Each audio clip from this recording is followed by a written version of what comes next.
Hello and welcome back to the Split Screen podcast. It has been so long, many eons have passed that we actually have to introduce ourselves.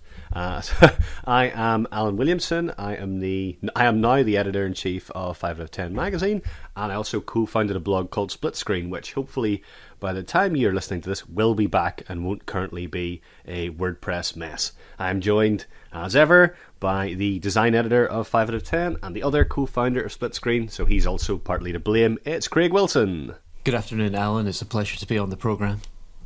You're the special guest this week. What I didn't tell you was that it's just going to be me every week, and I'm going to get a different guest. So this is your one chance to impress me. This is my casting couch thing. I've seen these videos online. It's okay. I know what to do. Just let me turn my camera on and we'll get going. This got dark really, really quickly, even by our podcast standards. So, Alan, it's been how many days do you think it's been since the last podcast? See, I can tell by that you've calculated how many days it's been. I haven't calculated. So, the last time we did do you even remember what the last podcast was? Because I had to look it up there. Yeah, it was about it was about The Walking Dead. We did it as part of the 2012 screenies. So I think it has been 2 years. It was 389 days since our last podcast. It was February 2013. February? Now, a lot has happened since 2013. First of all, the first season of Walking Dead came out. It was amazing. The second season of Walking Dead came out. It was crap. So there's the ISIS bucket challenge. That was a thing. I thought you said the ISIS bucket challenge. Yeah, was that not what it was about? I forget. I don't really read the news anymore. Anyway, we are back for better or worse, and the website's back, and we're going to talk a bit about that later on.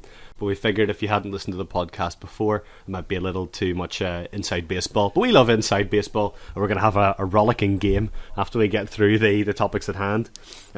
So we thought we would. We always do inside baseball anyway. We always end up talking random bollocks about our lives, but we thought we would actually talk about other things that have risen from the dead lately. And a lot has actually happened on a serious note between the last time we podcasted and now. So we're now a generation past. We're in the next generation, Alan. Xbox One, PlayStation 4. Do you have any of those? Either of those? I got a Wii U. You got a Wii U. So you're, as always, leading the charge into that generation. A month ago, I bought a PlayStation 3. So I'm still very much characteristically about a generation behind everyone else. But one of the things that I have noticed is the terminology has moved on. Okay. So whereas what we used to grow up with a demo of a game is now a beta.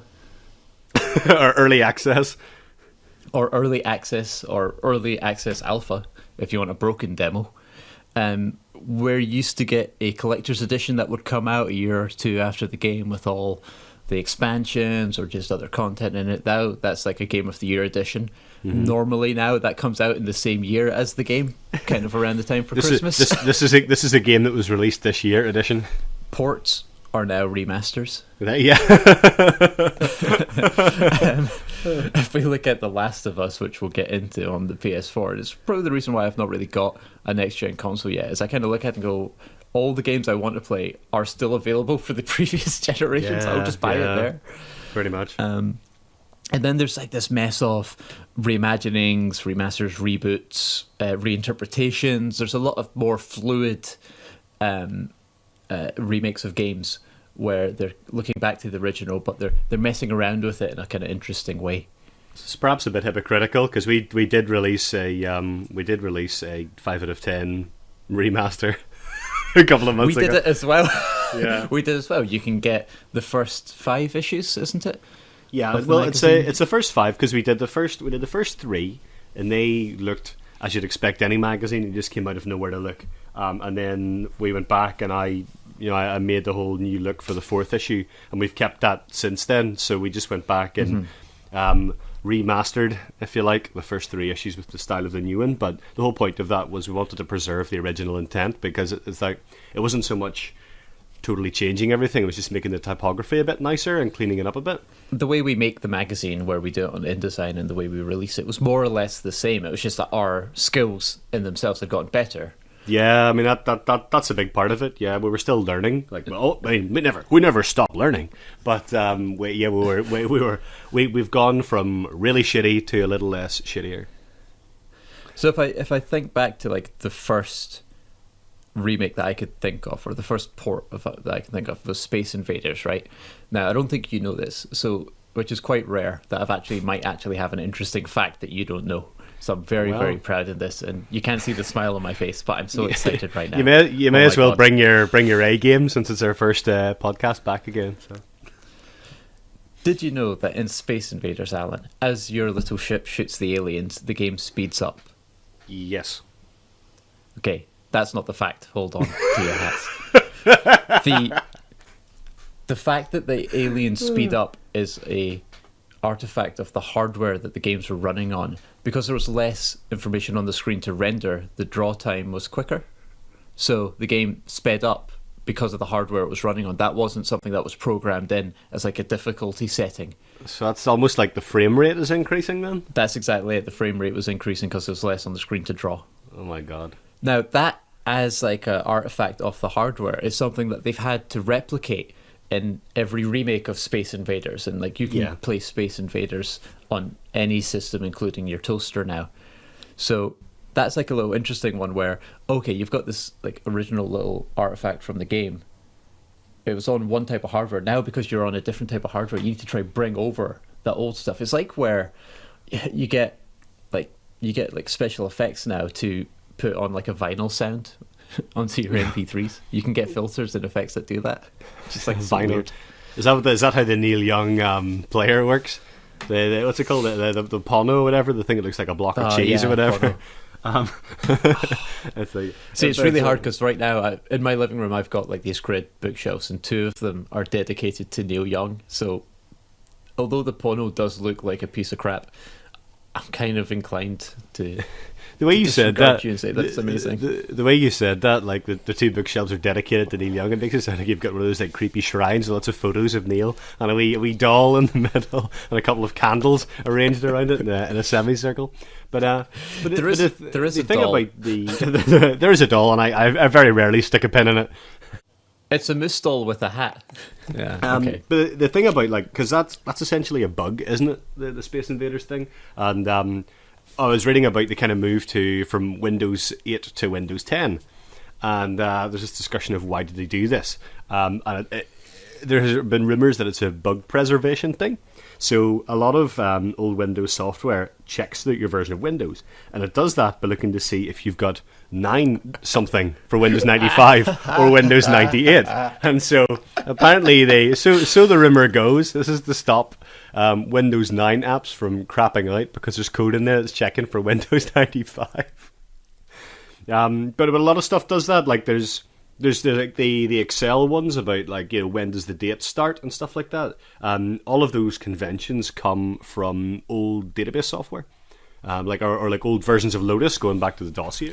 But that like ultimately ties into the trend right now, which is that people have forgotten how to count, because we've gone from the original Xbox, as we now have to call it, that went to then the Xbox 360, so there wasn't an Xbox 2. Now at the time, I think that was because the PS3 was coming out, so the Xbox 360 sounded on an equal level, whereas if you got a PS3 and an Xbox 2, which I guess in this analogy, your parents have to be morons, they go like, well, the bigger number is better. But why would you want a PlayStation 3? This one's 357 better. Why would you possibly want a PlayStation 3?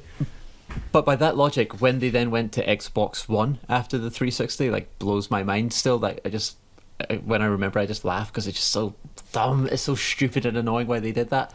And then like iPads have kind of done it similarly as well, where they just released one and called it the new iPad, and that was like 3 iPads ago, I think. Yeah, well they did. Well, they did the iPad and the iPad 2, then the new iPad, which everybody called iPad 3, and then they did the iPad. No, they did the iPad 3. I think they just called iPad with Retina display. And then the iPad 4 was the new iPad, and then they did the iPad Air, and now they're doing the iPad Air 2. And also So, and the other thing they did was that they when they announced the iPad Mini 3, they retconned the iPad Mini with Retina display, and now it's called the iPad Mini 2. So going from Windows 8 to Windows 10, that doesn't faze me anymore because I'm just numb to the fact that we don't seem to follow any numbering convention. Like, we might as well call this podcast like zero, episode zero for all we care. I was going to say, for me it does kind of feel like episode 1. It is like a brand new start, and I don't know, there's probably a lot of things about this old podcast I'd rather forget. This is podcast 1 where spelled O-N-E. that'll wreck everybody's podcast videos. Yeah, this is season 2, episode 1. But only referred to as episode 1. Season 2. Oh god. But like a lot of that stuff, so like when you've got like this feature preservation, it factors in the other games as well. So like if you get something like, say, the Street Fighter 2 HD remix, right? They spent a lot of time balancing that game, but they kind of just did a complete do-over, and it was like specifically balanced for online play, and they took out a lot of bugs.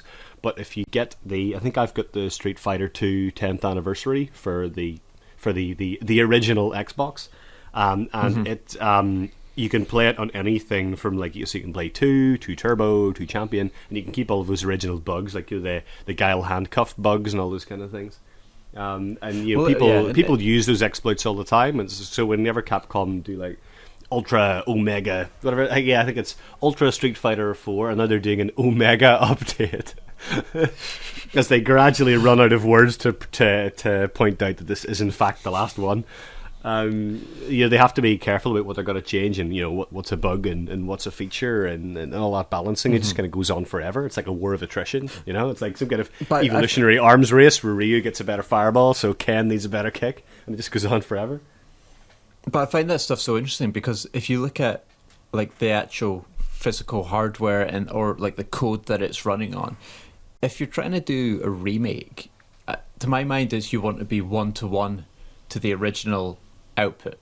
So you've got the stuff that runs into it, but it's the output that you want to match. Whereas the audience could still reject it, and in the fighting community, we did. I think we counted them on like the sequel episode. Of the podcast, there was like 23 or 24 versions of Street Fighter 2. Mm-hmm. You only really go and keep doing that if people are still wanting something else but still striving for something similar. Like, there seems to be like this weird dichotomy where, like, if you just, because you can still play like the original, but you can't play it on the original hardware. So is it like, it's almost like a mental effect that saying like, oh no, this isn't quite the same game, and then even though and then in sometimes the code it could be. But those changes sometimes get rejected as well. So with the Smash Brothers games, people are still playing Melee for the GameCube because they didn't like the changes in Brawl.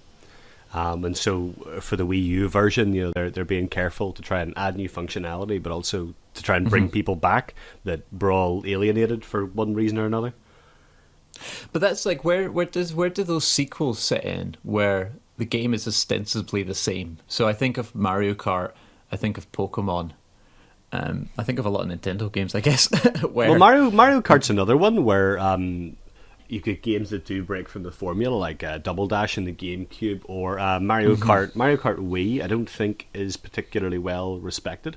I think Mario Kart 8 seems really popular. Mario Kart DS it was really good, but had the famous snaking thing where you kind of drift and hop, and you would slalom around the courses, and you could go a lot faster. But then it's like, they weren't sure whether to patch that out or not. But I think, as far as I know, 7 in the 3DS is pretty well respected, and 8. But there are ones that people like, and like this. Yeah, Double Dash was particularly polarizing for the GameCube. Yeah, and I like myself, like Double Dash is the pinnacle for me. Like, I love that. But it's interesting because if you were to go back and, in 10 years, if you were to go back and remake Mario Kart 8 on the DS, you obviously wouldn't replicate it. So you've got that broken snake glitch in, which meant that on an online game, you can just infinitely boost your way to victory. Well, if everybody can do it, then why wouldn't you? This is the question.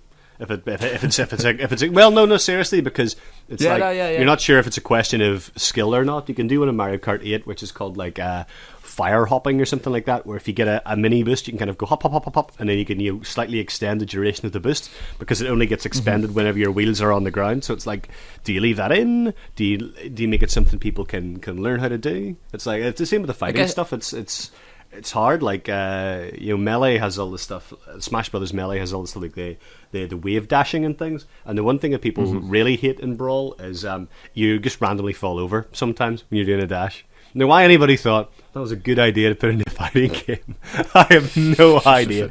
But you just kind of you're minding your own business. You're winning a match, and then you just fall in your hole, and that's it. And somebody thought that was a good thing to put in on a skill-based competitive game.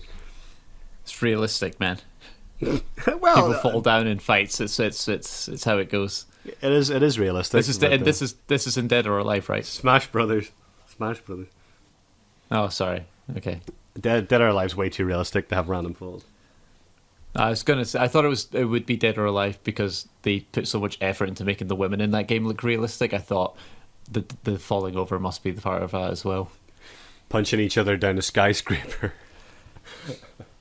Oh dear.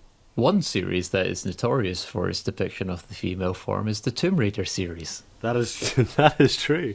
How did that possibly spring to mind? Is it because you got it written down your iPad? Yeah, well, I mean, Tomb Raider's a weird one because they have always been trying to.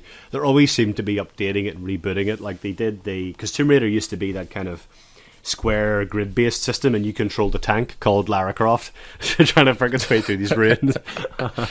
And So I like that. It's a tank assault course. But you jumped. You had this thing where like the world was made of squares, and she could jump a certain number of squares depending on what speed you're running at. And then they did the Angel of Darkness for the PS2. And there's a really interesting article in Eurogamer about that recently. But people trying to fix this by patching it and updating it. I'll send you a link. We can put it in the show notes. But so they did that, and then I got Tomb Raider Anniversary, and it is the first Tomb Raider redone in the engine of Tomb Raider Legend, I think. So it's like a reimagining of the first game with lots of brilliant things like quick time events. Yay! And then they rebooted the series. So you've got this you get the remaster, which would basically be Tomb Raider 1 with better textures, and you've got a remake, and that's essentially the areas and the plot of Tomb Raider 1, but also kind of different. And then you've got an actual reboot, which is not, this franchise is gone, we need to bring it back, and that's like your new Tomb Raider. The one that was a big failure was Prince of Persia, because they did the Sands of Time, which was a reboot, and it went really well. And then after a trilogy of that, they rebooted it again into a game that only I liked. Yeah. And then they rebooted it again and called it Assassin's Creed, and the rest is history. There is an interesting. If you look at the Tomb Raider reboot, it feels to me very similar to the Crystal Dynamics remake of Metal Gear Solid Twin Snakes, or port of Twin Snakes on the GameCube. You mean Silicon Knights? Silicon Knights. Oh yeah, sorry, Silicon Knights. Crystal Dynamics were the ones who actually did Tomb Raider. Tomb Raider, yeah, okay. I think. Alan, this reminds me of the Silicon Knights remake of Metal Gear Solid Twin Snakes. I think you mean Crystal Dynamics, mate. I think you mean Crystal Dynamics. Oh, you're right, sorry. This reminds me of Tomb Raider the Twin Snakes that came out on the Sony GameCube. Tomb Raider the Twin Snakes isn't something I never want to see if it exists. My point is, there's something interesting that can happen when you give the original IP to a different team, to a different developer, because naturally they'll bring in like a different interpretation to it. One of the cool ones I think of recent years is the Black Mesa mod, which it's not really a mod; it's a full-fledged remake of Half-Life in the Source engine. Yeah, well, I mean, because whenever Half-Life 2 came out, they did release Half-Life for Source, but it was really just Half-Life Spectacularly Good Looking Water Edition. But the whole point was it was meant to be exactly the same, because it wasn't there for people to. It was more of a tech demo to say, look how easy it is to port your old Gold Source projects into Source. But Black Mesa, that was in development for years. It was the Chinese democracy of mods. Like, you would just see interviews Chinese democracy. And much like Chinese democracy, when it came out, it don't feel like it's made the historic impact that it probably deserves. Not the Guns N' Roses album, because that was crap. But, 3 songs were good on it, but the rest of it was crap. But what was kind of interesting about... I thought I think Black Mesa Source was fantastic. It was even better because it was Valve sanctioned and it was free. What more do you want? Well, what really works about it as well is that they weren't... they didn't take the original as gospel. They were quite willing to change it and, muck around with it so it suited their own needs, much like the interpretation of the gospel. So... Well, Oof, there we go. There's lost the American market there. The gospel according to St. Gabe. This is where our friends from Game Church are listening to this going, oh my gosh. Wait, I was an altar boy for 8 years. That doesn't excuse anything. Anyway, none of this is making the podcast. You're a choir boy compared to me. You're a choir boy. I don't know. I think we should just keep it in. But yeah, but like the Black Mesa Source thing. It's like you could say to people. Somebody said, "Should I play Half-Life?" And I go, "Yes." And they say, "Should I play Half-Life or should I play Black Mesa Source?" And I go, "You may as well play Black Mesa Source." I mean, the game's 14 years old now. Yeah. No, 16 years old because it was 1998. So, yeah, 16 years old. So, and I think that when you think about Half-Life, a lot of the things that were really impressive at the time were like the AI and the way it told a story and the way the guns worked and the set pieces and things. And all of those have been done in every subsequent game. So you really you're not going to be able to appreciate it anymore, right? Mm-hmm. Every game has smarter monsters. Every game. They could kind of set the FPS blueprint going forward. So I think if you want to get a feel for what the world is like, with a modern lens done by fans that really love the original game, if you haven't played the first Half-Life, you may as well go play Black Mesa Source. Why not? It's all right. Only you will know. Who cares? Eh? Life's too short to worry about these things. I think you've nailed it though with that question, which is like, should you play Half-Life? I think you should have played Half-Life, but if you haven't. Come on, there can be some people listening to this who were fetuses whenever Half-Life was released. No, 16 years ago. I'm not saying that's an expectation. If at the time it came out and you played it, then sure. But going back to it now, it's going to be difficult. I think of Monkey Island as being a really good example of a game where, because I played it as a kid, I'm much more forgiving and there's that nostalgia there when I see it. But I know for a fact if I put that in someone else's hands, they're going to be like, this is fairly obtuse. The humour's still there, but the conventions of what you're having to do, it's that classic point and click psychological profiling of the developer, because there's just some puzzles that don't really make any sense.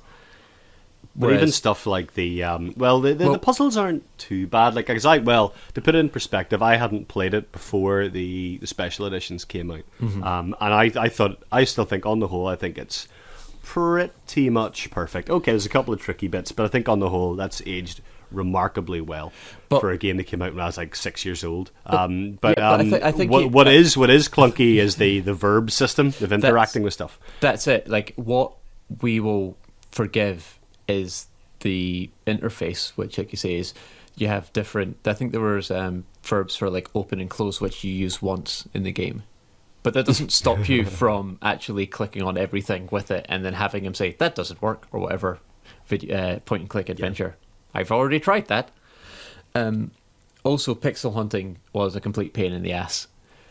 So where I point people towards the special editions, which I played on my iPhone, they put in some really cool features there where if you just put 2 fingers on the screen, it would highlight to you what the interactive objects are, or what objects you can interact with. Yes, you can do that. You can do that in the Xbox one as well. I think if you can do stuff like if you tap, it'll show highlightable things, and the longer you hold it down, the more of a hint it will give you. Yeah, and that's the other thing, is they actually put in a hint system. So you can go in there and you can turn all of those things off, and you can even go in and turn off the new HD painted graphics, and you'll get that old Scum VM pixel block, beautiful, perfect. My God, why isn't every game made like that look? Well, there's probably... Okay, there might be reasons why every game isn't made in the Scum VM engine. Or Scum, I guess. Sorry, not VM. I wouldn't run an emulator. Yeah. That's not legal. But I hear... I'd run an emulator. Come and get me. Halo Anniversary, though. You say that's actually does a lot of the same stuff. Well, Halo Anniversary... Halo Anniversary is a bit like Monkey Island in that it runs the old game and the new game at the same time. And actually, that's what they do they're doing the Halo 2 Anniversary as part of the Master Chief Collection, which is a bit way of saying the entire Halo saga with the two most interesting games removed, which are, of course, ODST and Reach. So yeah, they run the two at the same time, and you can change between them. On Halo Anniversary, it kind of fades out, but in Halo 2, apparently it's instantaneous to meet the non-existent attention spans of today's Xbox audience. Yeah, but it's cool because, like, I mean, I still remember playing the first Halo, playing it for the first time, going, this is genuinely, incredible, and I think that it has held up a bit better than perhaps something like Half-Life has. And it's interesting that the Black Mesa Source remake has changed about lots of things, whereas the Halo Anniversary, like, it is exactly the same. Even though you're changing the graphics, nothing else actually changes. The physics are all the same, and all the levels and all the AI and everything. It is exactly the same, but it still works really well. The only thing they did was because they were updating the graphics, they made it slightly easier to get through the notorious library levels. So they put like little arrows in the ground and things, because those were just aesthetic touches. But yeah, it kind of assumes, I guess, that the original game is flawless, or perhaps what's more reasonable to say is that people would want to play it with the flaws. And I think it's the same thing with Monkey Island, was that people would have been up in arms if they had changed it too much, and so it's like there's a lot of people who are really nostalgic towards that game and really nostalgic towards the original Halo. But things like Monkey Island's difficult to play now, right? You need to get a DOS emulator on the go, and even then it probably wouldn't be quite right. And that's what things like Scum VM are designed to do, is to let you play it the way it was originally done, but also you can enhance it. So with something like Monkey Island, there has to be a curatorial aspect of it where they thought, well, a lot of these people won't have played Monkey Island before, so we should let them know what it was like. Yeah, no, definitely. I mean, there's certain games which have that timeless quality to them that you wouldn't want to just do a remake and then discard the old version, because there's something in the background to all of this, which is like, how do you preserve video games going forward? So yeah, absolutely. Yeah, there's I know there's an episode of the I think it's now defunct podcast, A Life Well Wasted, which actually talked to some people at Stanford University on how they preserve it. But they took the interesting example. So we've mentioned how these remakes will kind of keep some games leapfrogging across into the next generation. Like, there will always be a version of Pac-Man somewhere. But where you get to like online games, like, you can't preserve that. Like, you'll never be able to do a remake or a remaster of EverQuest or Ultima or... Well, the other thing you can't do is you can't preserve the events that happened. There's actually a piece I read this morning that Rick Lane wrote about PlanetSide 2, and he was trying to find the biggest battle in the history of PlanetSide 2, and he couldn't find one. And he was even talking about stuff like, what is a battle, and looking at military definitions and stuff, and it's really hard to find information on events that happen in persistent online games. I think like something like World of Warcraft, you're going to have stuff like the famous viral event, where they had the virus ripped through the whole continent and killed low-level players. Yeah, and or Eve, you'll have like your big battles chronicled, but and maybe it'll become easier with YouTube type stuff. But I think it's going to be really hard to archive a persistent experience. You could take Halo and keep the original console, and that's perfectly compartmentalized. But what you can't take is something like Project Gotham 2 that I used to play online with all my friends, and this is when the game when cat and mouse was invented. Yep. So it was this mode where one person played as a Mini and everybody else played as like Ferrari F50s, and you had to nudge your team's Mini over the line. And, like, things like that just kind of happened in the game, and only people that were there, it might be a couple of people listening to this that remember that, but that's not going to be written down anywhere. No, you can document it, but you could document it, but you'll never capture it. You'll never be able to show someone fresh into it and get that exact same feeling. You weren't there, man. You played it. You weren't there. Pretty much. But that's one of the things. There's a unreleased podcast that I'm in. Spoilers, with Johnny Cullen talking about my favourite game, which is Sonic 3 and Knuckles for the Mega Drive. I was kind of talking about how whenever it came out, it's really hard to separate what it was like to be there at the time, because for me it was kind of the first AAA game, if you like. It was the first game I was really, really excited about, and this is like 94, and it's very difficult for somebody to pick up that game now and understand what that meant to people at the time. It's I don't know how you would do that, and also because game journalism, it wasn't what it is now. It was just an enthusiast press, like it was like technology journalism reviewing products. Yeah, So all you can really have is, this is the best game ever, as in this is the fastest console ever. People weren't thinking about it in those kind of cultural terms. No, and going back to Sonic 3 is hard after you've peaked with Sonic Unleashed, so there's that to understand as well. Fuck's sake, man. I got Sonic Generations. I know I said that I wasn't going to buy any more Sonic games, but I'm sure we all knew that I would always let myself down. Well, I got Sonic Generations for a tenner in Asda, and you said that in the same way that someone with a hangover says they'll never drink again. I'll never play Sonic again. I am so sick. Oh, brilliant, Sonic. I'll have a crack eye. But yeah, I played Sonic Generations, and then I got to the level from Sonic Unleashed. It's like, fuck you. I hate you so much, Sonic Unleashed. I hate you so much. But yeah, it's hard. Like, I think yeah, you want to preserve the original intent if you can. You want it to act as like a museum piece. It's like the way Valve put their wee director's commentaries into things like Portal and stuff, and how they made the games. Mm-hmm. That kind of thing's really interesting. And I don't know if you saw the talk that Joe Martin gave at Video Brains. It's about the deleted scenes of Deus Ex, and he found this archive where, like, Warren Spector had left all the original design documents for what eventually became well, it was never released. I think it became Human Revolution, but he didn't work on it. But like the Invisible War docs and Deus Ex docs and Bioshock and that kind of thing. Right. So these development processes are not just really interesting for journalists, but I think also really important. It's different for video games because you've not had that behind-the-scenes openness where people will actually show you the creative process. If that's a really horrible sentence, but I don't really care. I kind of got there in the end. Thanks for sticking with me. It's okay. It's not written down. It's all right.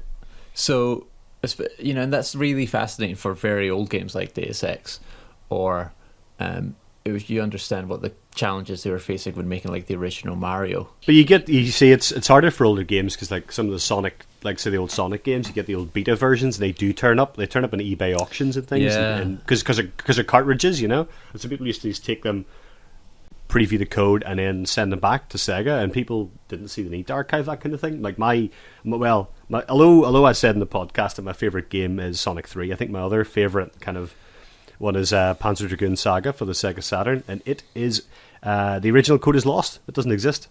It's gone. There's no way to remake that game without having to you have to redevelop the game because nobody archived the code, and it was just chucked out. There is something to and I think that's a tragedy. I mean, there's a certain smugness I get from you can't play this. But I think my more generous side thinks, that's tragic that people can't play that game. Yeah, I really wish they could, because I know how much it means to me, and it sucks that other people can't play it. It almost turns it into like there was this band that was together and they toured for a certain while now. It would have been cool if you'd seen them, but no one's really got the original recordings. We've just got different lives. No one's got the original masters anymore. We can't recut it. Yeah, and there's a lot of knowledge there that's being forgotten. Like if nobody can remember how Stan Winston built all his amazing monsters for the Thing and stuff like that, or Terminator or whatever, it's a real shame. People can still use that to do visual effects. Yeah, it's like it becomes a lost art where everything gets done in CG. Those things are historical, cultural things. It's really important to preserve them. So there. So there. So there. So there's the example of when things don't get preserved in a remake, and when a remaster goes wrong. I think of Silent Hill HD. Now, I've never played a Silent Hill game. Have you? No, and the reason I haven't played a Silent Hill game is because the HD remaster sucks. Yes. And I think I was speaking to Tom Bramwell about it. Pretty sure it was Tom Bramwell, and I was saying, is this worth getting? I would really like to play this game. He's like, no, you should just get the original Silent Hill 2, because they, Silent Hill 2 is this really atmospheric psychological horror game where you're in this town covered in the mists of time and the mists of the occult, except it doesn't actually render the mist properly in the 360 version. Well, so you're just going through a grey village. Well, that's one where it comes back to the Space Invaders example, where the fog that was drawn in the PS1 was ultimately a limitation of how much they could fit on the screen, or they used it. Yeah, it was the same with a lot of 64 games. Yeah, and when you look at the screenshot side by side for it, like I say, it's probably a more realistic fog, but there's no atmosphere to it. There's certainly no dread when you're walking through it. It looks just kind of like a bit of a bleary day, sort of a bit bleak, a bit overcast. But I guess though, if you're walking through a town looking for the ghost of your wife while you're being chased by a man with a giant pyramidal head and a butcher knife, perhaps realism isn't at the foremost of your concerns. But it's interesting how just that little change is enough that it's completely lost it. Like it just puts it on the wrong footing that it doesn't quite recover from. Even if the rest of it is the same. Do. It's almost like when you get... same thing with your... Oh, sorry, you can talk. Oh, no, I was going to say, it's like when you swap out one member of a band, you can have them play all the songs and hit all the notes, but if it's not Freddie Mercury at the front of Queen, it's not really Queen. Yeah. Well, I guess it's maybe different from a front man, but yeah, even when you get like I think Led Zeppelin, whenever they tour now, it's not John Bonham, it's Bonham Jr. does the drums. Yeah. Although technically it's as close to a remake of John Bonham as you can get, so that's quite fair. 50% original material. But yeah, it's hard because these games weren't built with preservation in mind. So whenever Kojima was making Zone of the Enders, he didn't think, oh well, I'm probably going to have to release this in a more powerful console with a completely different architecture someday, so I better make sure not to heavily optimize this for the PlayStation 2. Nobody would think that in their right mind. Yeah. And that's why whenever they did the Zone of the Enders HD pack, there were serious like frame rate issues and things like that, because you're moving from a... I don't even know what the PS2's architecture is. The emotion engine? Something like... but it's some... I don't know what that is analogous to. Yeah. Whereas the Cell was like this, and the Xbox were like these power architecture, multiple core things, and now of course everything's moved to x86. So the problem is lessened because a lot of those games were also made for the PC at the same time. Yeah. And so it's easier to port Sleeping Dogs, say, to the PS4 because somebody's already made it for the PC, than it is to port Zone of the Enders, which is a PS2 game, onto the PS3. Yeah. And that's why whenever the first PS3 came out, they just chucked the PlayStation 2 in there, the same way they did with the PS1 to PS2. It's got the PS2 has a PS1 in it. That's why I can play PS1 games. Mm-hmm. Easy, eh? Just chuck another console in. Fuck it. It's ultimately the same as no one builds a video game blog in Joomla thinking that down the line they're going to have to convert it to WordPress, and that might not actually be something that's physically humanly possible, or not humanely possible. You can do it with a lot of... I can't think of a situation in which that would happen. I don't know. Speaking of all the blogs I know, I can't possibly think of somebody getting stuck in one kind of framework and spending 2 years of their life trying to migrate it. I can't possibly think of that. No. But if something comes to me later in the podcast, I will be sure to mention it. Okay, and we'll put it on the show notes at split-screen.net for anyone else who wants to see. We'll just put an arrow. Just put a circle with an arrow pointing to all corners of the screen and being like, this was hard. You don't know this, but this was hard. Heartbreaking stuff. But most of those, like, we've kind of focused on really respectful, loving remasters, but actually most of them are just a lick of paint. You've got like you've got stuff like Devil May Cry, God of War, Ico, Shadow of the Colossus, Final Fantasy PS2 games, etc., etc. The Metal Gear Solid collection. Although actually I've got the Legacy collection, and that includes the original Metal Gear Solid, and that is a ROM. That is a ROM you're playing emulated on the PS3, words and all. It actually looks worse if you upscale it. Yeah, and I've got the 360 version, which just doesn't have the original game on it at all. Doesn't have the original Metal Gear Solid because it can't be emulated on Xbox hardware, I guess. Well, it could be. Just nobody's gonna go to that level of effort. Which is why I always kind of hated it. Like, I bought it really just because I love, like, Metal Gear Solid 3 is amazing. It's kind of my favorite game in the series. But to call it's it the best game you had never played, so it's about time you probably played it. Eh? But to call it a collection is like saying, here's the Toy Story collection, and you've just got Toy Story 2 and 3. Really? But they do that. They do that with, like, the Harry Potter films. I remember saying, like, Harry Potter, years 1 to 5. It's like, hold on a minute. don't underestimate the power of marketing.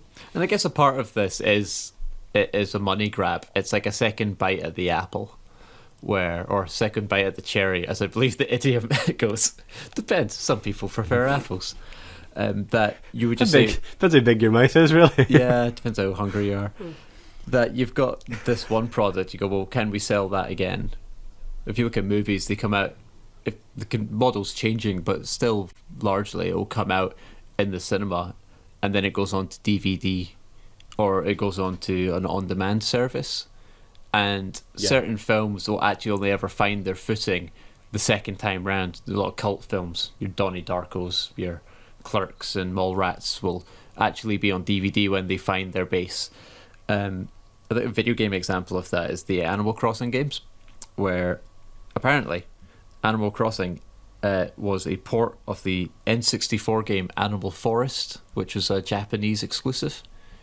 So it came out for I think it was the 64 DD. It came out for Animal Forest, and then so it was kind of it's kind of a port and kind of a sequel. It's kind of a port and kind of a sequel. I don't know how much. Yeah. But if you look at which one would you say ignited the little Animal Crossing? I wouldn't say phenomenon, because I guess it is a phenomenon. When you put it's like a cult classic is perhaps the best way of putting it. When you put on its legacy, say, because it is quite I don't know. I've never played this goddamn game. Is it good? What is it? What am I trying to say, Alan? Put it this way. I played Animal Crossing in the GameCube, and it never came out in the UK. And I played it with one of those. It's called Freeloader. So you pop in this multi-region disc, and then you load in the American disc. Yeah, okay. And I played one day of it, and I was like, "Oh, this is crap. I can't be bothered with this." And then 2 weeks later, I was still playing Animal Crossing, and my sleeping patterns had been destroyed. And then the DS version came out, Wild World, and I bought a DS and imported it from the States. And then I bought a 3DS specifically to play New Leaf. So is it good? Yeah, it's all right. It's all right. No, it's weird because it's if you saw me playing it for about 30 minutes, you're like, oh, don't really see the appeal of this. But once you get engrossed to it, it really gets its hooks in. I could even ask if I like this game. Sure, I've written about it. I know. I've written it in the magazine. I know. I laid out that issue, that article, but it feels like one of those games where my analogy would be to The Simpsons Tapped Out, in that I don't publicly like to say that I play it. And you don't even you were quite generous. You said if you watched you play Animal Crossing for 30 minutes, if you just glanced at the screen while I'm playing The Simpsons Tapped Out, you'd realise it was a huge waste of time. No, I don't need to. I'm not ashamed of Animal Crossing at all, mate. I'm not ashamed at all. That was definitely said it was one of my favourite games of last year. Alright, you're out and proud. I'm very much closeted about this whole Simpsons thing, which is really a Farmville thing. I'm looking forward to reading his Tapped Out review. This has been this is the Chinese democracy of game reviews. It's an insight into Stockholm syndrome, that's for sure. I think we need to come up with some better examples. Every time we do that, it just comes back to Chinese democracy and things bad done. This is the first podcast we find in Bioshock. Ooh, okay, let's stop the podcast here for a moment. This is Future Craig, coming to you from the future, which is now the past, I suppose. That horrible crackle that came up in Alan's voice there, that kind of stuck around for the rest of the podcast. It's really annoying, really crackly and hissy and noisy. I've been pretty aggressive in filtering it out as best I can. You still get a kind of flutter effect in the background, but trust me, believe me, it is a lot better than if I didn't do it at all. Funnily enough, earlier in the podcast I mentioned something about how people will dub in vinyl effects. I tried that here.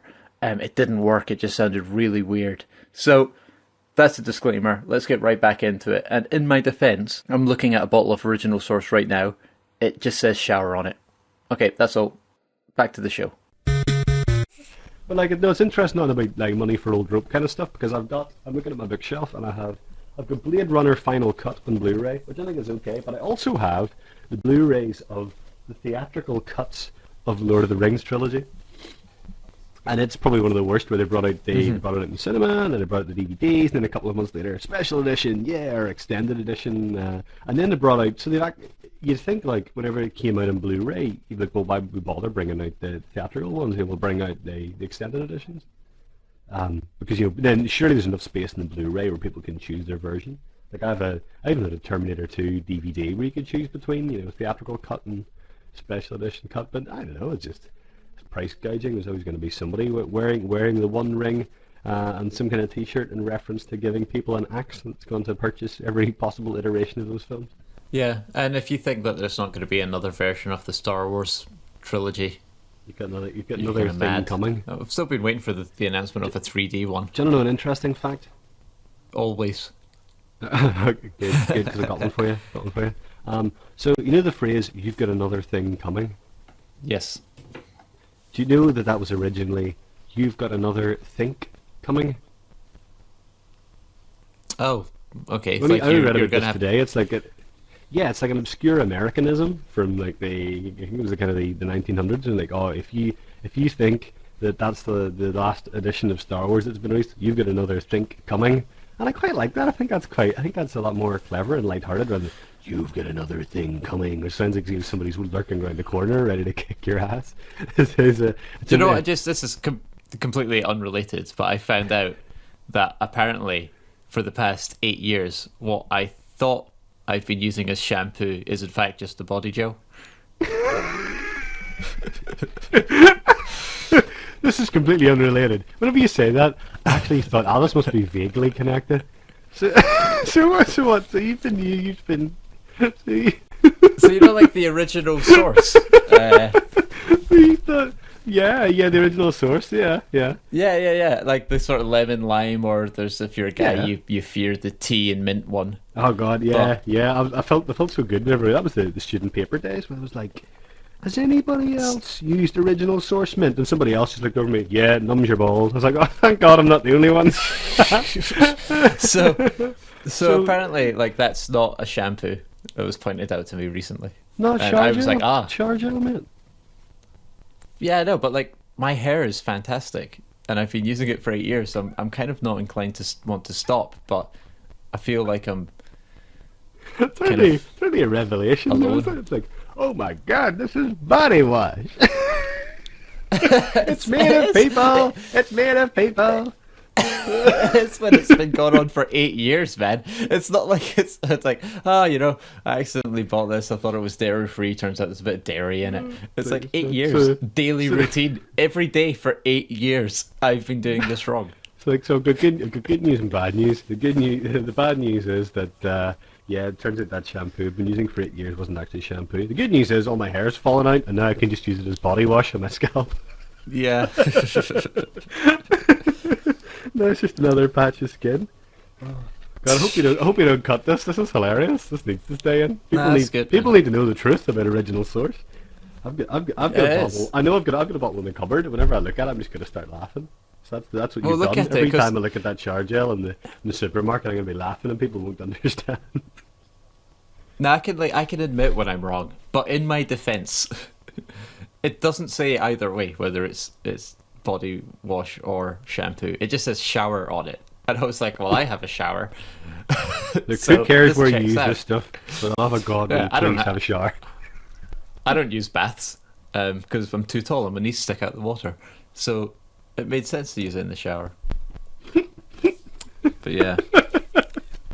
Oh, I'm done. This is too funny. Just imagine you in the shower, and then like some gonna, you know that Kill Bill music, the Ironside theme, whatever. Like, just imagine you in the shower, staring at the shower gel. Ba, ba, na, ba, ba, ba. Oh my God! So video games then. Money for old soap. All right. Speaking of which, if you're listening to this, you will now realize that the Split Screen website is back. Let's hope it's so, not a money for old rope, because we never got much money for that rope in the first place. We never got any money. All of our creative ventures have huge amounts of investment, with, I think, very good return for the consumer. But we do it as creative passion projects. By that how much did we make in Google Ads? £3, wasn't it? Well, wait, I mean, I'll go check. I'll check. Keep talking. Technically, it was £3, but we never actually took the money from Google, so it's still officially zero. Ad Planner has been discontinued. All right, so the page I've got doesn't really exist. So where the fuck's our money, Google? going into their it's probably bouncing between Ireland and the Netherlands right now. Google Analytics. Maybe there's a link off the side of that. How do you feel the podcast is going so far, Alan? It's going alright. It's going alright. I'm enjoying it. Yeah, I'm having a good time too. Oh, fuck. That Churchill story is so funny. 8 years. At least 8 years. Oh, dude. You just go into Sainsbury's every time going, well, I'll buy the one that's good for my hair and my body. I've been using it for years. Thinking you were doing it, it's not thinking even, you had it all figured out, it's, that your shower gel needs were done until it discontinued. You're like, oh, and you'd be standing with a Nivea in one hand, Lynx in the other, just silently weeping. But it's actually, Alan, it's actually worse than that, because not only have I not been using it as a shampoo, I've not been using it as a body wash. I've got a bar of soap that I use for my body. So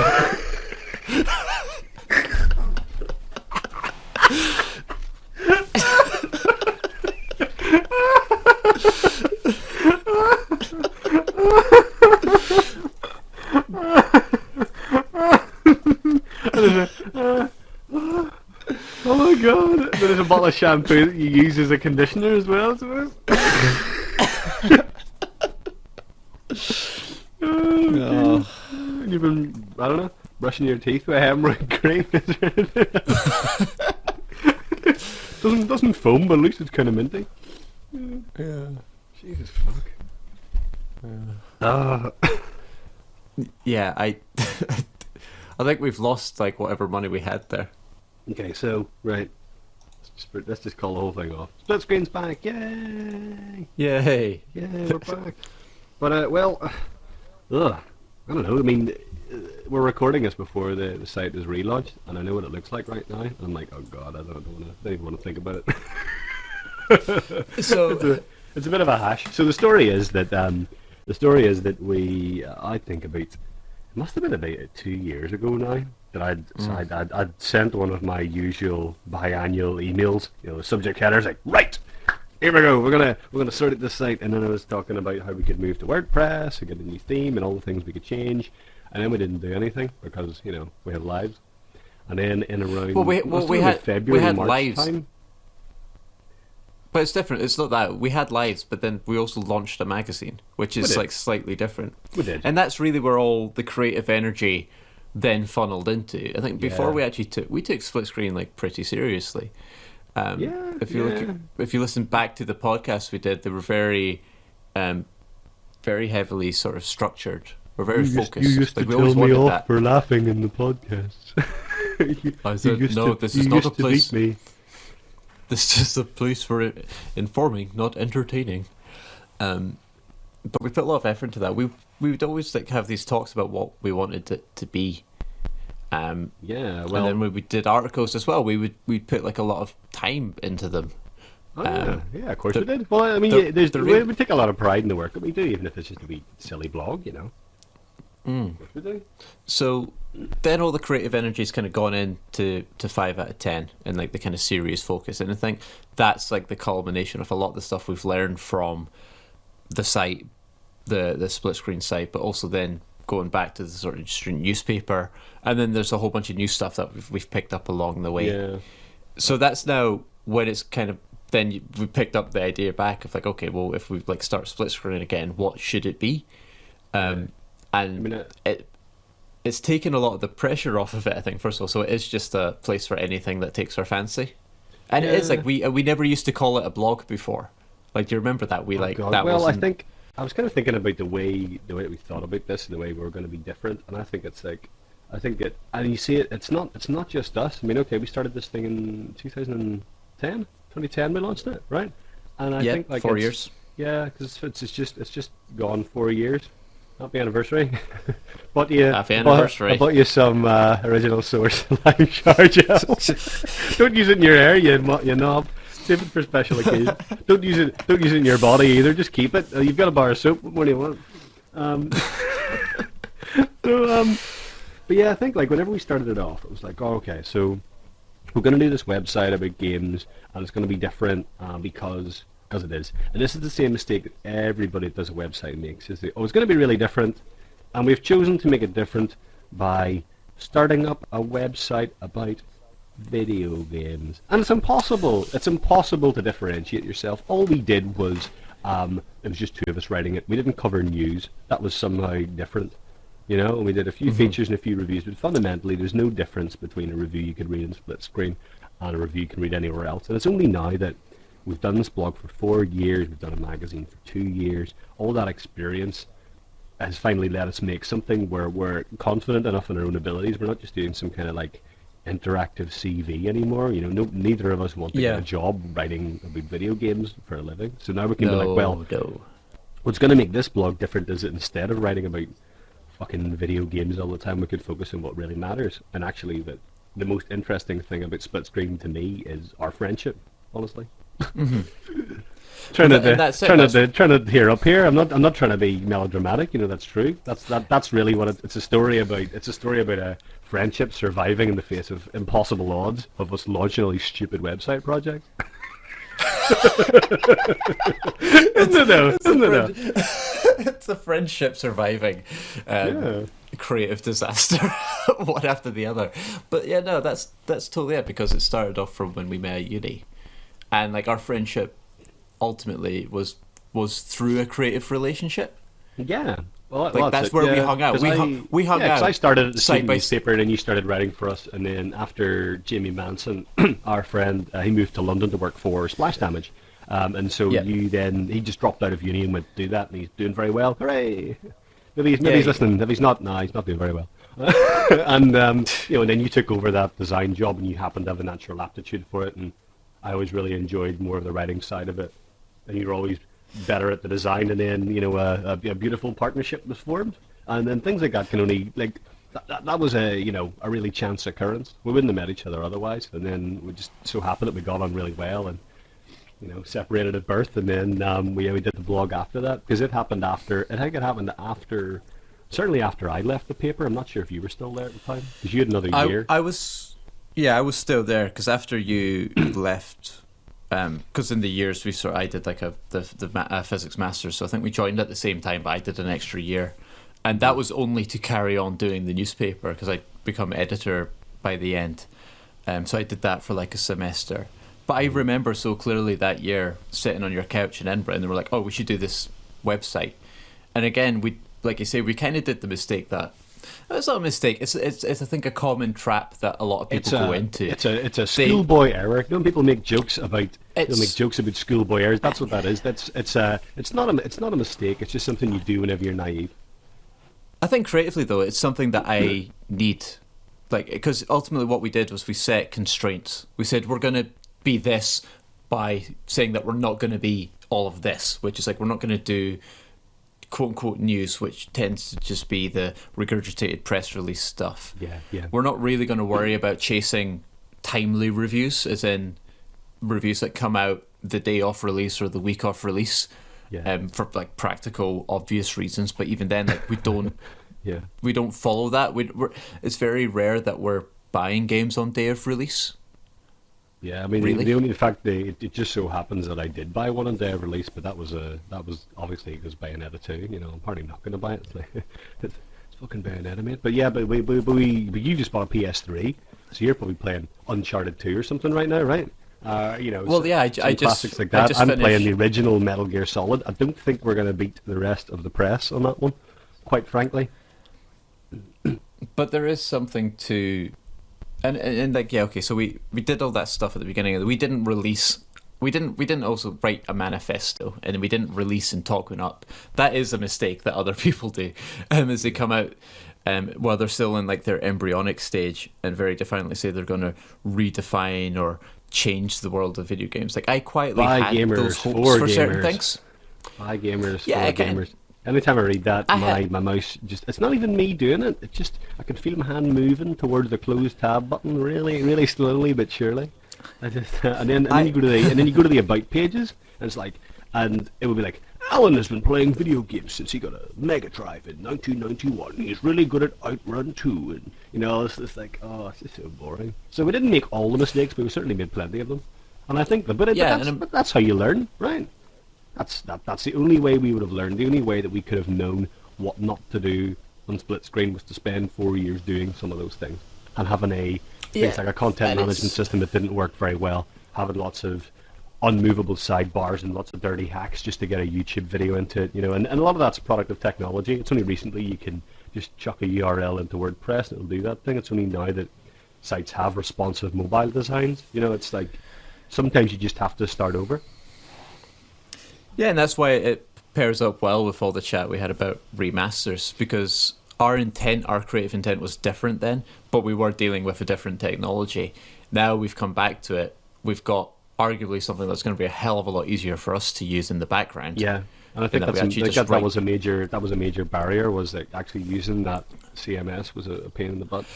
And it was a barrier because we hacked the previous site so extensively to get it to look like how we wanted or get close to it. It never fully reached it. Like I've got this kind of model in my head for the creative stuff we do, where there's like aspiration, execution, and then reception. I think for like the website, we had like big aspirations, certainly on how it looked or how you would use it. We never managed to get the execution there because Joomla is just not a friendly language. Well, to maybe use it is. Maybe it is now. But good. if you're using a version that came out 4 years ago and you haven't updated it because you're using plugins of dubious origin that's it. and themes of dubious origin, Yeah, and because we were doing things as we went along, we ultimately entrenched ourselves in that place where we couldn't just hit update and let the thing take care of itself. It was like kind of working on a Windows 95 machine or something, where you could theoretically get it to work, but it just about did it, You were fighting every step of the way. And when I look at the reception side of it, like I always thought that if you just, because I didn't want to go and like change the landscape of video game writing or anything like that, but I definitely wanted to make an impact in certain areas. Like I always felt like I could, like on the review score thing, the whole Metacritic series, like every now and then that kind of bubbles back up and down again, as these like ephemeral topics that constantly cycle. And I wanted at least it to be like a footnote that could be thrown to, like, well, look here's actually what it all looks like from a data point of view. I don't know why I would do that. It's not really well suited for it. Nonetheless, I was like, all right, worked on this thing and put it out there. The reception wasn't that great. Whereas we make something as silly as like the Minecraft Team Fortress 2 infographic, and the damn thing like went on Kotaku, like broke our site, like 250,000 hits or whatever. Kotaku publicising our site. I think it was like something like 80,000 hits. And I woke up and I got an email from the internet hosting company saying that they suspected our website had a denial of service attack, which is basically a way of saying, "Dear Alan, there's no way your site could possibly be this popular. You're obviously being hacked because nobody reads your shitty blog, and so we've turned off your website." I was like, "Okay, can you turn it back on, please?" And then it happened again. So that taught us the virtue of mirroring all of the content, which ironically, now we've moved to WordPress, meant I had to re-download all of those images. So it's been fun. But my point is on that is that sort of I was like working stuff like going, say, quality over quantity, right? I wasn't putting out a lot of stuff, but I was trying to put a lot of effort into the stuff I did put out. Mm-hmm. Whereas I look at the reception, and I think it's more for it's like when you did the reality check kind of column, which was part a kind of, as I understood it, like a kind of writing exercise for yourself to get a weekly. Yeah, well, it was the closest we ever got to news. It was essentially news op-ed, and it happened every single week. Yeah, I wrote one every week for a year, and it was very demanding. Without getting into too much detail, it definitely damaged a relationship I was in at the time, if not part of the reason why I killed it off. Good writing exercise, though.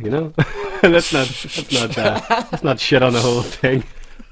Well, let's not lose focus of what was important here. Okay. Yeah, it was a cracking writing exercise. That's what I really want to hit home here. But it's But where my head's really hard. That's hard when you write a day job, and that's part of the problem. Is like, I mean, I will be really honest with you that whenever we started that, I thought that I still thought that I wanted to be a full-time writer, probably a games journalist, because at that point I thought that was actually a separate job to being a writer.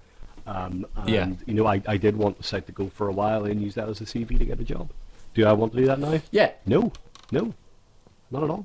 And that was totally the same. That's the same as that was my perception as well. I at that point had got my kind of current job, like in sort of defense engineering and stuff. And I was like, well, I'm kind of content doing that. And then all this is then the hobby. And it was like, oh, well, this is the platform that will help you to realize like that goal. Yeah. But then like the sort of magazine came along, and it was like, well, actually, that's like that's already got that is the calling card, like in its entirety.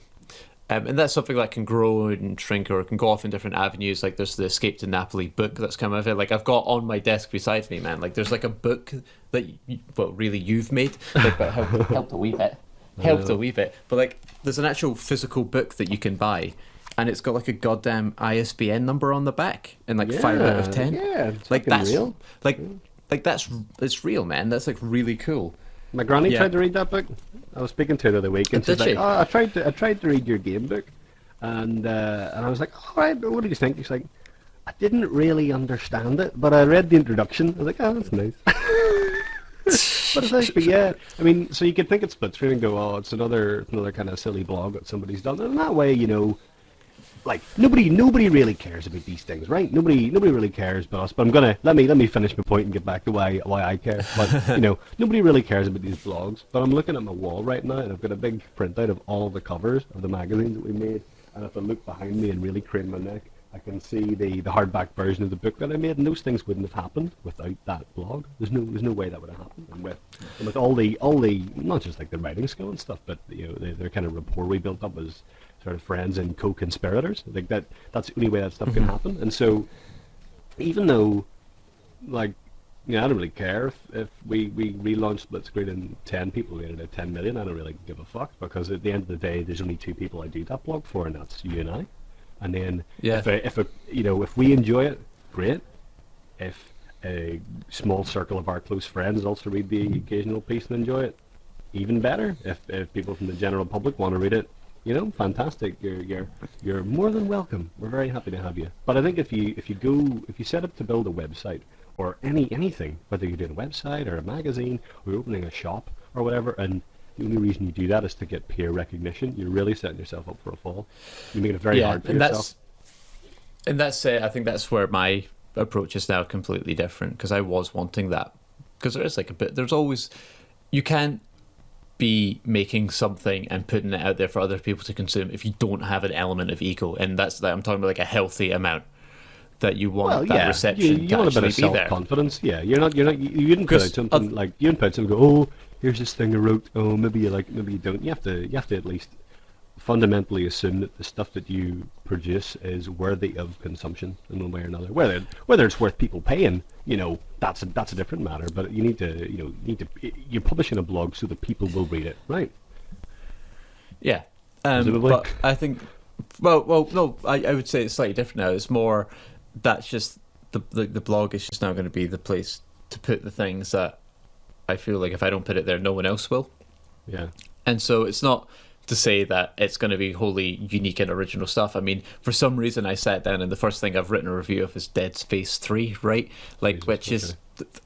Yeah, I know, man. I don't know why I did it, but I've done it. I'm looking forward to original source, The Truth. So I think that's going to be a really original piece. I'm going to send them an email. This is it. This is the running joke. Every podcast I'm going to get a mention into this lime shower gel. It's going to haunt you to the grave. And your tombstone is a bottle of that stuff. The quote on it that says not a shampoo. No. Keep out of eyes. But and like the podcast is kind of something, if we look back to what we originally wanted, we were having what we thought were really interesting conversations in a pub. What we thought were really interesting. I know. I've got to put that caveat on it, right? Because we've got evidence of when we would do the newspaper socials and we would just alienate the entire goddamn table by like launching down some deep hole of like techie goodness. Their fault for not getting on board. But like but where it's at, the kind of approach has changed. I do think it's now about kind of quantity. I think quantity gets you quality. Like the more you do something, the better you'll get at it. So like this podcast will be like a hell of a lot more ropey than future ones will. Yeah, well, I mean, there's different ways of doing it. Like I think in terms of like I can think of a lot of feature podcasts that are really good. Like I still really like the Life Well Wasted archives, and I really like Joe Martin's Unlimited Hyperbole series, where he specifically does a short interview with one game developer and has seasons and has themes. And that it's finished now. Unfortunately, it's kind of run its course. Or the one Johnny Cullen did, where he just specifically talked to one person about their favorite game. Those kind of things are really good, but. I think for the kind of stuff we want to do, that I think we are in danger of being perfectionists, and we lack the talent to execute. And so if we spend we spend forever, like with the magazine, we can do that. I mean, it's consistently good. And that's for me. That's where it's different. Is that we've got this product, where we've got this project where we put all that effort in. And it is literally then down to like nudging things for me, like nudging things on a page by millimeters until I'm satisfied with it.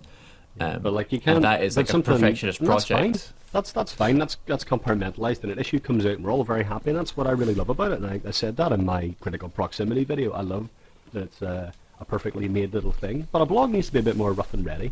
And a podcast, like you can't script two guys talking about lime shower gel and laughing. You know, that just doesn't work. Well, in fact, you'd probably try. But those kind of organic moments, those funny bits, those were the bits that we really enjoyed from the pub, and those are the bits that, because we heavily scripted everything and made it in a theme, that we couldn't do it. That's why it was never as good as the pub chats, because it was too heavily scripted. So now the plan is we just come up with two topics and go, away you go. And if it sucks, it sucks. That's okay. There'll be another one next week. We've only wasted half an hour of your life. Please come back. You know, it's fine. Yeah. It's fine. Because we're still. Like, and that's it. I still like the idea of picking like a subject, because that's like our conversation will sometimes just go down that way anyway. Yeah. Like this whole remasters thing, we started talking about it and went, oh, actually, no, let's park this, and we can probably do this chat as like just record it. Yeah, maybe we should just have a recorder on tap. I just like both. Right, we're podcasting now. Then I'll put on my podcast voice. Why, hello, Craig. I forgot to de-Irish. I've done this whole podcast in my normal voice, and only you will understand. Yeah, I've just realised this, and I'm now speaking at half speed and trying to enunciate. And going, hey, Craig, it's fucking great to see you, look. RDR, potato, Irish. Well, we've got Creative Cloud now, so hopefully you can apply a filter to make my accent more English.